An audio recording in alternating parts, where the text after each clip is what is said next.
Politico says you could be eyeing a presidential run. I find that fascinating. I mean, anyone who wants to take on something like that, but I got to ask you, are you thinking about running?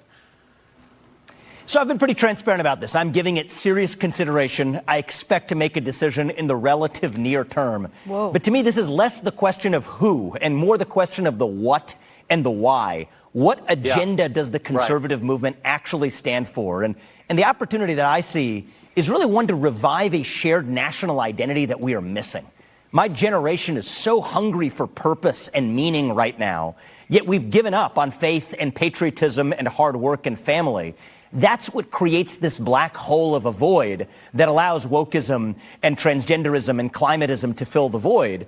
And though even folks like myself, bluntly, have spent a lot of time complaining about those things, I now want to look in the mirror and ask myself, how can we go upstream and solve the problem?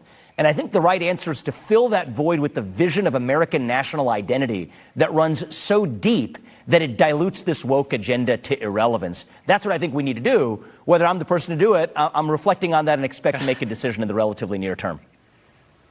Well, that was my next question. I mean, that sounds like a campaign speech to me, Vivek, but you know, the world of politics is brutal. Are you ready to really put yourself on the line? So look, I've taken criticism even for some of the positions I've taken in the private sector. That part doesn't bother me. But the right question is, who's going to be the right messenger to deliver this vision to the American people? I've been traveling to Iowa, traveling to New Hampshire. One of the things, I've traveled the country. I've traveled a majority of U.S. states as part of my last 2 book tours. The question for me is, this is my vision for American national identity. Do most Americans actually believe this? My strong sense is actually most of them actually do. They just don't know it because we're not allowed to talk about it anymore.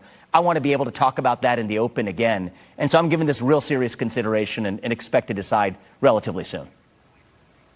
We look forward to it, Vivek. Hopefully you'll make that announcement on Varney. We'll have to wait and see. But thanks for joining us today. We do appreciate it. Fascinating stuff. Thank Vivek you. Ramaswamy.